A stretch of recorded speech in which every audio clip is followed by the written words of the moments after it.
Hello everyone, welcome back to Litva Hurdles. Let's learn together. ഇന്ന് നമ്മൾ discuss ചെയ്യാൻ പോകുന്നത് ഫൈൻ ട്യൂൺ യുവർ ഇംഗ്ലീഷിലെ തേർഡ് ചാപ്റ്ററായ ദ നൗൺ ക്ലോസ് ആണ്. നമ്മൾ രണ്ടാമത്തെ ചാപ്റ്ററായ phrases what are they discuss ചെയ്തപ്പോൾ എന്താണ് ഫ്രേസസും ക്ലോസസും തമ്മിലുള്ള ഡിഫറൻസ് എന്നൊക്കെ നോക്കിയതാണ്. എന്നാലും ക്ലോസ് എന്താണെന്ന് ഒന്നുകൂടെ നമുക്കൊന്ന് നോക്കാം.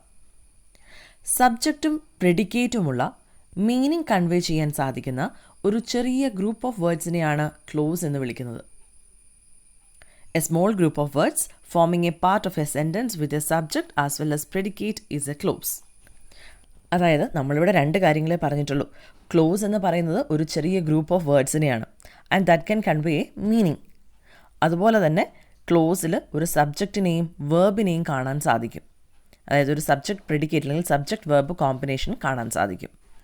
എന്താണ് ക്ലോസ് എന്ന് മനസ്സിലായല്ലോ. ഇനി നമ്മൾ ക്ലോസിനെ കൂടുതലായിട്ട് അനലൈസ് ചെയ്യാൻ പോവാണ്. അങ്ങനെ അനലൈസ് ചെയ്യുമ്പോൾ നമുക്ക് കാണാൻ സാധിക്കും ക്ലോസ് രണ്ട് തരമുണ്ട്. ഒന്ന് ഇൻഡിപെൻഡൻറ്റ് ക്ലോസ്, രണ്ട് ഡിപ്പെൻഡൻറ്റ് ക്ലോസ്. ഓക്കെ, ഇൻഡിപെൻഡൻറ്റ് ക്ലോസിനെ നമ്മൾ മെയിൻ ക്ലോസ് എന്നാണ് വിളിക്കുന്നത് കേട്ടോ. ഈ പേര് പോലെ തന്നെ അല്ലെങ്കിൽ ഈ പേരിൽ നിന്ന് തന്നെ വ്യക്തമാണ് എന്താണ് ഇൻഡിപെൻഡൻറ്റ് ക്ലോസ് അല്ലെങ്കിൽ എന്താണ് ഡിപ്പെൻഡൻറ്റ് ക്ലോസ് എന്നുള്ളത്. പറയാം.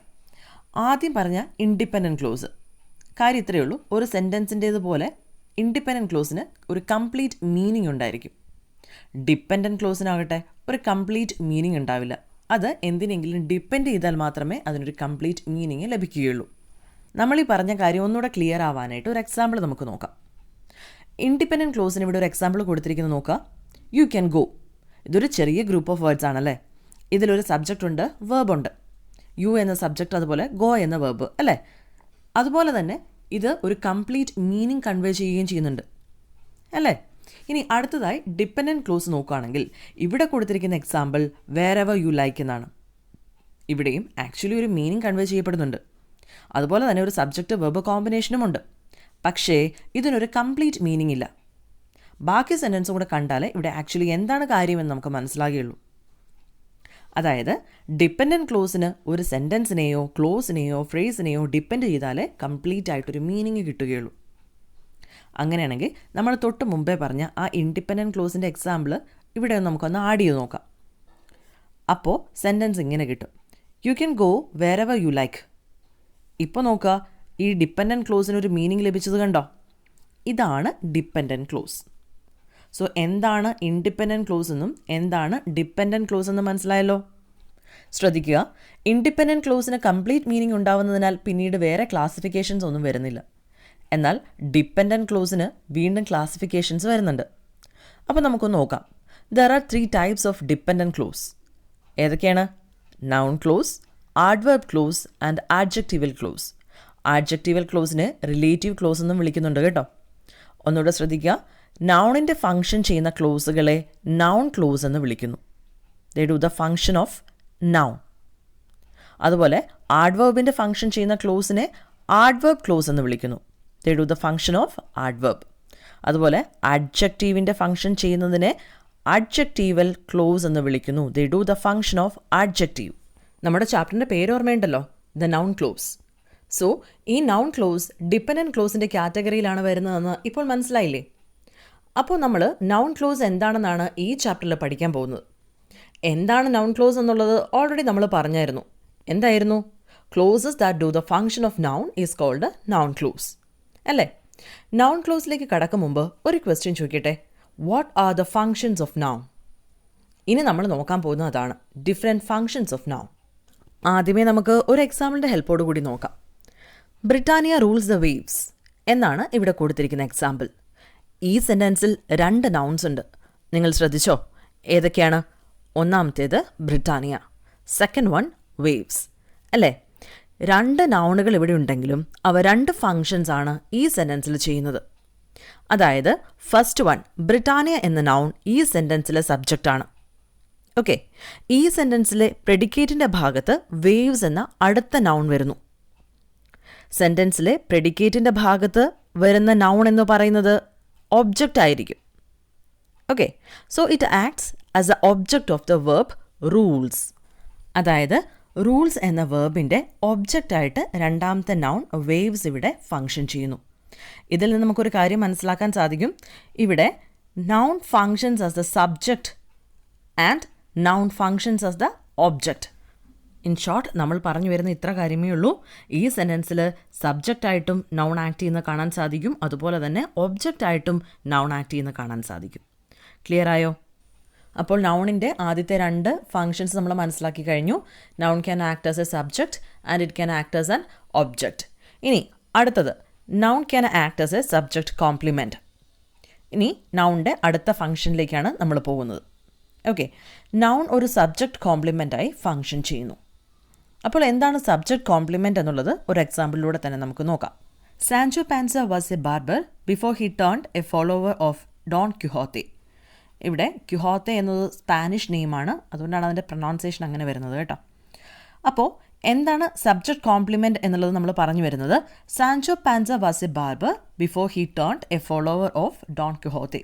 ഇവിടെ ഡോൺ ക്യുഹോത്തയുടെ ഫോളോവർ ആകുന്നതിന് മുമ്പേ സാൻചോ പാൻസ ഒരു ബാർബർ ആയിരുന്നു എന്നതാണ് എക്സാമ്പിൾ, അല്ലേ? ഈ സെൻറ്റൻസിൽ സാൻചോ പാൻസയാണ് സബ്ജക്റ്റ്. ഇവിടെ ബാർബറും അതുപോലെ തന്നെ ഫോളോവറും സബ്ജക്റ്റായ സാൻചോ പാൻസയെ കോംപ്ലിമെൻറ്റ് ചെയ്യുകയാണ് ചെയ്യുന്നത്. അതായത് സാൻചോ പാൻസ ആരാണ് ഇല്ലെങ്കിൽ ആരായിരുന്നു എന്ന് ഈ കോംപ്ലിമെൻറ്റ്സിലൂടെ നമുക്ക് മനസ്സിലാക്കാം. ഇങ്ങനെ സബ്ജക്റ്റിനെ കോംപ്ലിമെൻറ്റ് ചെയ്യുന്നവയാണ് സബ്ജക്റ്റ് കോംപ്ലിമെൻറ്റ് എന്ന് പറയുന്നത്. So noun can function as a subject complement. Clear ആയോ? ഇനി അടുത്തതായി നമ്മൾ നോക്കാൻ പോകുന്നത് noun functions as an object complement. നൗണിന് സബ്ജക്റ്റ് കോംപ്ലിമെൻ്റ് ആയിട്ട് ഫങ്ഷൻ ചെയ്യാമെങ്കിൽ തീർച്ചയായും ഒബ്ജക്റ്റ് കോംപ്ലിമെൻ്റ് ആയും ഫങ്ഷൻ ചെയ്യാം. ഒരു എക്സാമ്പിൾ നോക്കാം. I consider John my mentor. ഈ സെൻറ്റൻസിൽ ഐ എന്നത് സബ്ജക്റ്റും ജോൺ എന്നത് ഒബ്ജക്റ്റുമാണ്. ജോണിനെ മെൻറ്റർ എന്ന വേർഡ് യൂസ് ചെയ്ത് കോംപ്ലിമെൻറ്റ് ചെയ്തിരിക്കുകയാണ്. So mentor is object compliment. അതായത് ജോൺ ആരാണ്, എന്താണ് എന്നൊക്കെ ഇവിടെ കൊടുത്തിരിക്കുന്ന ഈ കോംപ്ലിമെൻറ്റിലൂടെ നമുക്ക് മനസ്സിലാക്കാൻ സാധിക്കും. സോ നൗണിൻ്റെ മറ്റൊരു ഫങ്ഷനാണ് it can function as an object complement. Clear ആയോ? അപ്പോൾ ഇതുപോലെ തന്നെ നമുക്ക് മറ്റ് 2 എക്സാമ്പിൾസ് കൂടി നോക്കാം. ഫസ്റ്റ് നോക്കിക്കേ. George is an officer in the army. An officer is A subject compliment describing George. Okay, ഇനി അടുത്തത്. They made him captain. Captain is an object complement describing the direct object, him. The relation between the object and object complement is the same as that between the subject and subject complement. നമ്മൾ സബ്ജക്റ്റും subject കോംപ്ലിമെൻറ്റും തമ്മിലുള്ള relation പറഞ്ഞില്ലേ, അതുപോലെ തന്നെയാണ് the relation between the object and object complement. Clear ആയല്ലോ? നമ്മളിവിടെ പറഞ്ഞു വരുന്നത് നൗണിൻ്റെ ഫങ്ഷൻസിനെ പറ്റിയാണ്. ആദ്യം നമ്മൾ 2 കാര്യങ്ങൾ നോക്കിയിരുന്നു ഓൾറെഡി. എന്തൊക്കെയാണ്? Noun can function as subject, noun can function as object. അതുപോലെ തന്നെ ഇപ്പോൾ നമ്മൾ പറഞ്ഞത് noun functions as subject complement and object complement. Okay, ഇനി അടുത്തതായി നൗണിൻ്റെ അടുത്ത ഫങ്ഷൻ നമുക്ക് നോക്കാം. A noun can be used as an appositive. ഒരു എക്സാമ്പിളിലൂടെ എന്താണ് അപ്പോസിറ്റീവ് എന്ന് നമുക്ക് നോക്കാം. John my next door neighbour does not like cats. ഇവിടെ റെഡ് കളറിൽ കൊടുത്തിരിക്കുന്ന ഫ്രേസ് കണ്ടില്ലേ, ഇതൊരു അപ്പോസിറ്റീവാണ്. ഈ sentence John doesn't like Katz എന്ന് പറഞ്ഞാലും കംപ്ലീറ്റ് ആണല്ലേ. പക്ഷേ ഇവിടെ ജോൺ ആരാണെന്ന് പറഞ്ഞുകൊണ്ടാണ് ഈ അപ്പോസിറ്റീവ് ഇവിടെ യൂസ് ചെയ്തിരിക്കുന്നത്. അപ്പോസിറ്റീവ് എന്നാൽ they are interrupting definition about a noun. Okay, appositive ഒരു സബ്ജക്റ്റിനെ ഡിസ്ക്രൈബ് ചെയ്യുന്നു, അതുപോലെ തന്നെ ഒരു സബ്ജക്റ്റിനെ പോലെ തന്നെ യൂസ് ചെയ്യുകയും ചെയ്യുന്നു. ക്ലിയർ ആയോ? അപ്പോസിറ്റീവിന് 2 എക്സാമ്പിൾസ് കൂടി നമുക്ക് നോക്കാം. My father A retired teacher spends his time reading and writing. ഇവിടെ മൈ ഫാദർ എന്ന സബ്ജക്റ്റിനെ ഡിസ്ക്രൈബ് ചെയ്തിരിക്കുന്ന അപ്പോസിറ്റീവാണ് എ റിട്ടയർഡ് ടീച്ചർ എന്ന്. ഓക്കെ, ഇനി അടുത്തത്. My brother the electrical engineer return from the States yesterday. ഇവിടെ മൈ ബ്രദർ എന്ന സബ്ജക്റ്റിനെ ഡിസ്ക്രൈബ് ചെയ്തിരിക്കുന്ന അപ്പോസിറ്റീവാണ് the electrical engineer എന്നുള്ളത്.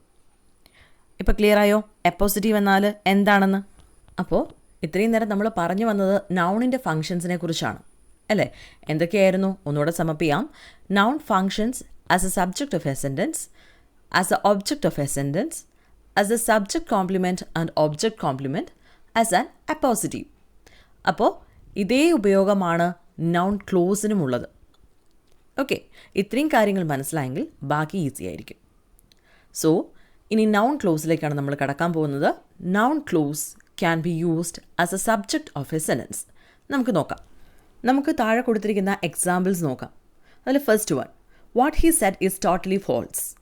ഇവിടെ വാട്ട് ഹീ സെഡ്, അവൻ എന്താണ് പറഞ്ഞത് എന്നതിനെ പറ്റിയാണ് നമ്മൾ സംസാരിക്കുന്നത് അല്ലേ. ഇതൊരു ക്ലോസ് ആണോ എന്ന് നമുക്ക് ഫസ്റ്റ് നോക്കാം. ഇതിൽ ഹീ എന്ന സബ്ജക്റ്റ് ഉണ്ട്, സെഡ് എന്ന വേർബ് ഉണ്ട്. അതുപോലെ തന്നെ ഇത് കംപ്ലീറ്റ് അല്ല. സോ ഒരു ക്ലോസിന് വേണ്ട എല്ലാ കണ്ടീഷൻസും ഇവിടെ ഉണ്ട് അല്ലേ. സെയിം ടൈമിൽ it acts as the subject of the sentence. Okay, അടുത്ത എക്സാമ്പിൾ നോക്കാം. Y he resigned his job is still mystery. നമ്മൾ ഫസ്റ്റ് എക്സാമ്പിളിൽ മുകളിൽ പറഞ്ഞ എല്ലാ കാര്യങ്ങളും ഈ സെൻറ്റൻസിലും കാണാൻ നമുക്ക് സാധിക്കും. ഹീ എന്ന സബ്ജക്റ്റ് ഉണ്ട്, റിസൈൻഡ് എന്ന വേർബ് അല്ലെങ്കിൽ പ്രിഡിക്കേറ്റ് ഉണ്ട്. Y he resigned his job ഇതൊരു നൗൺ ക്ലോസ് ആണ്. Okay, so it also acts as a subject of the sentence. ഇപ്പോൾ നമ്മൾ കണ്ട രണ്ട് എക്സാമ്പിളും നൗൺ ക്ലോസ് ഒരു സെൻറ്റൻസിൻ്റെ സബ്ജക്റ്റ് ആകുന്നതിന് എക്സാമ്പിൾസ് ആണ് അല്ലേ. അപ്പോൾ ബാക്കി സെൻറ്റൻസും സെയിം ആയിട്ട് തന്നെ നൗൺ ക്ലോസ് എങ്ങനെ സെൻറ്റൻസിന് സബ്ജക്റ്റ് ആകുന്നു എന്നതിന് എക്സാമ്പിൾസ് ആണ്. നമുക്ക് നോക്കാം. That diseases are God's punishment for evil doing is an old explored idea. ഇവിടെയും നമുക്ക് കാണാൻ സാധിക്കുന്നത് സെയിം തന്നെ. ആ അണ്ടർലൈൻ ചെയ്തിരിക്കുന്ന പോർഷൻസ് ഒരു നൗൺ ക്ലോസ് ആണ്. And it also acts as a subject. Next one, how this bloody sequence will end is anybody's guess. Next one, whether he will return the money is beyond my power to prophecy.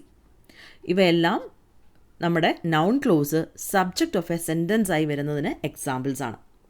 Okay, അടുത്തതായി noun clause object of the വേർബായിട്ട് function ചെയ്യുന്നതിന് examples ആണ് നമ്മൾ നോക്കാൻ പോകുന്നത്. നോക്കാം. You must remember that you are not children. നമ്മൾ remember ചെയ്യേണ്ടത് എന്താണ്? നമ്മൾ കുട്ടികളല്ല എന്നുള്ളത് അല്ലേ. സോ ഇവിടെ യു ആർ നോട്ട് ചിൽഡ്രൻ എന്നതാണ് ഒബ്ജക്റ്റ്. നിങ്ങളൊന്നുകൂടെ ഓർത്തിരിക്കുക, വേർബിന് ശേഷം വരുന്ന നൗൺ ഒബ്ജക്റ്റ് ആയിരിക്കും. ഇവിടെ വേർബ് മസ്റ്റ് റിമെമ്പർ ആണ് അല്ലേ. സോ ഈ വേർബ് പോർഷൻ കഴിഞ്ഞ് വന്നിരിക്കുന്ന പോർഷനാണ് യു ആർ നോട്ട് ചിൽഡ്രൻ എന്നുള്ളത്. So this is a object of the whole subject. അതായത് ഇവിടെ ഒരു നൗൺ ക്ലോസ് ആണ് ഒബ്ജക്റ്റ് ആയിട്ട് ആക്ട് ചെയ്തിരിക്കുന്നത്. അതുപോലെ മറ്റൊരു എക്സാമ്പിളാണ് we are really surprised at what has happened. ഇവിടെ വാട്ട് ഹാസ് ഹാപ്പൻഡ് എന്നുള്ളത് ഒബ്ജക്റ്റ് ആണ്. ഇവിടെയും ശ്രദ്ധിച്ചാൽ മനസ്സിലാവും വാട്ട് ഹാസ് ഹാപ്പൻഡ് എന്നുള്ളത് ഒരു ക്ലോസ് ആണ്. Okay, and also it acts as the object of the sentence. ഇനി അടുത്തതായി നമ്മൾ നോക്കാൻ പോകുന്നത് എന്തായിരിക്കും? സബ്ജക്റ്റ് ആൻഡ് ഒബ്ജക്റ്റ് കോംപ്ലിമെൻറ്റ്സ് അല്ലേ. Noun clause can be used as compliments. Noun subject and object compliment ആയി ഫംഗ്ഷൻ ചെയ്യുന്നതൊക്കെ നമ്മൾ ഓൾറെഡി കണ്ടതാണല്ലോ. അതുപോലെ തന്നെയാണ് നൗൺ ക്ലോസും. നമുക്ക് എക്സാമ്പിൾസ് നോക്കാം. What I like about Clive is that he is not alive. ഇവിടെ he is not alive എന്നുള്ളതാണ് complement ആയിട്ട് വന്നിരിക്കുന്നത്. Complement for the subject Clive. അതുപോലെ അടുത്ത എക്സാമ്പിൾ നോക്കൂ. The trouble with kitten is that it becomes a cat. ഇവിടെ that it becomes a cat എന്നത് മറ്റൊരു കോംപ്ലിമെൻ്റ് ആണ്. ഈ രണ്ട് എക്സാമ്പിൾസിൽ നിന്നും നമുക്ക് മനസ്സിലാക്കാം noun clause can act as complement. First സെൻറ്റൻസിലെ ദാറ്റ് ഹീ ഈസ് നോട്ട് എലൈവും സെക്കൻഡ് സെൻറ്റൻസിലെ ദാറ്റ് ഇറ്റ് ബിക്കംസ് എ ക്യാറ്റുമാണ് ഇവിടെ കോംപ്ലിമെൻ്റ് ആയിട്ട് വന്നിട്ടുള്ളത്. ഇനി നമുക്ക് നോക്കാനുള്ളത് ഒരെണ്ണം കൂടി മാത്രം. Noun clause functions is appositive. Appositive നമ്മൾ ഓൾറെഡി പറഞ്ഞതാണല്ലേ. Interrupting definition about a noun. നമുക്കിവിടെയും എക്സാമ്പിൾസ് തന്നെ നോക്കാം. The saying the good fences make good neighbours has a lot of truth in it. ഇവിടെ good fences make good neighbours എന്ന ചൊല്ലിനെ കുറിച്ചാണ് പറഞ്ഞിരിക്കുന്നത്. ഈ ചൊല്ലില്ലാതെ തന്നെ the saying has a lot of truth in it എന്ന് പറഞ്ഞാലും സെൻറ്റൻസ് കംപ്ലീറ്റ് ആണ്. എന്നാൽ എന്താണ് ആ ചൊല്ല് എന്ന് ഇവിടെ വളരെ വിശദമായി പറഞ്ഞിരിക്കുകയാണ് അല്ലേ. So that good fences make good neighbours എന്നതാണ് ഇവിടുത്തെ അപ്പോസിറ്റീവ്. അതുപോലെ ഇവിടെ കൊടുത്തിട്ടുള്ളതിൽ ഒരു എക്സാമ്പിൾ കൂടി നമുക്കൊന്ന് ഡിസ്കസ് ചെയ്യാം. Epicurus first propounded the idea that matter is composed of atom. ഇവിടെ നോക്കിയാൽ that matter is composed of atom എന്നുള്ളത് എന്താണ് ഐഡിയ എന്നുള്ളതിനെ എക്സ്പ്ലെയിൻ ചെയ്തിരിക്കുകയാണ് അല്ലേ. Epicurus first propounded the idea എന്ന് മാത്രം പറയുമ്പോഴും ഇത് സെൻറ്റൻസ് കംപ്ലീറ്റ് ആണ്. പക്ഷേ ഏത് ഐഡിയ വേണമെങ്കിലും ആവാമായിരുന്നു ആ സമയത്ത് അല്ലേ. സോ ഇവിടെ കൃത്യമായിട്ട് അത് ഏത് ഐഡിയ ആണെന്ന് പറഞ്ഞു തന്നിരിക്കുകയാണ്. സോ ഇവിടെയും നമുക്ക് കാണാൻ സാധിക്കുന്നത് നൗൺ ക്ലോസ് അപ്പോസിറ്റീവായിട്ട് ഫംഗ്ഷൻ ചെയ്യുന്നതാണ്. ഇതുപോലെ തന്നെ ബാക്കി എക്സാമ്പിൾസ് കൂടി നോക്കുക. അങ്ങനെ നൗൺ ക്ലോസ് എന്ന ലെസൺ ഇവിടെ അവസാനിക്കുകയാണ്. അതിനു മുമ്പ് നമുക്ക് നൗൺ ക്ലോസിൻ്റെ ഫങ്ഷൻസ് എന്തൊക്കെയാണെന്ന് ഒന്നുകൂടെ സമപ്പ് ചെയ്യാം. It can be used as the subject of a sentence, the object of A verb, the compliment, an appositive close. ഇനി നമുക്ക് ടെക്സ്റ്റുവൽ എക്സസൈസ് നോക്കാം. ഇവിടെ ഫസ്റ്റ് സെഷനിലെ 3 എക്സസൈസാണ് കാണിച്ചിരിക്കുന്നത്. ബാക്കിയുള്ളവ നിങ്ങൾ തന്നെ ചെയ്തു നോക്കുക. Exercise 1. Identify the noun clauses in the following sentences. First one. Nobody knows what he has in his mind, which is a very dark place. ഇവിടെ 2 noun clauseകൾ വരുന്നുണ്ട്. What he has in his mindും which is a very dark placeും. അടുത്തത്. When his thought comes to my mind, I think of what he told me once. ഇവിടെയും 2 ക്ലോസുകൾ വരുന്നുണ്ട്. When his thought comes to my mindും what he told me onceും. അടുത്തത്. I discovered that the boy who came here was John's brother. ഇവിടെ close വന്നിരിക്കുന്നത് the boy who came here എന്നുള്ളതാണ്. Textual എക്സസൈസിൻ്റെ അടുത്ത സെക്ഷനും ആകെ 3 exercise മാത്രമേ ഇവിടെ ചെയ്തിട്ടുള്ളൂ. ബാക്കി 2 എണ്ണം നിങ്ങൾ തന്നെ ചെയ്തു നോക്കുക. Exercise 2. Complete the following sentences, each with a noun clause. First one. He is a liar. And so you need not believe dash. ഇവിടെ ഞാൻ കൊടുത്തിരിക്കുന്ന ക്ലോസ് what he says എന്നുള്ളതാണ്. Next one. Dash turned out to be completely wrong. ഞാനിവിടെ കൊടുത്തിരിക്കുന്നത് what he thought എന്നാണ്. What he thought turned out to be completely wrong. അടുത്തത്. He defended the murder on the ground dash. ഇവിടെ ഞാൻ കൊടുത്തിരിക്കുന്നത് that he was brave എന്നാണ്. He defended the murder on the ground that he was brave. നമ്മുടെ discussion അപ്പോൾ ഇവിടെ അവസാനിക്കുകയാണ്. ഈ ഡിസ്കഷൻ നിങ്ങൾക്ക് പ്രയോജനപ്പെട്ടുവെങ്കിൽ തീർച്ചയായും ലൈക്ക് ചെയ്യുക. ചാനൽ സബ്സ്ക്രൈബ് ചെയ്യാത്തവരുണ്ടെങ്കിൽ ദയവായി സബ്സ്ക്രൈബ് ചെയ്യുക. നിങ്ങളുടെ ഫീഡ്ബാക്ക്സ് കമൻറ്റിലൂടെ അറിയിക്കുക. Thank you for listening.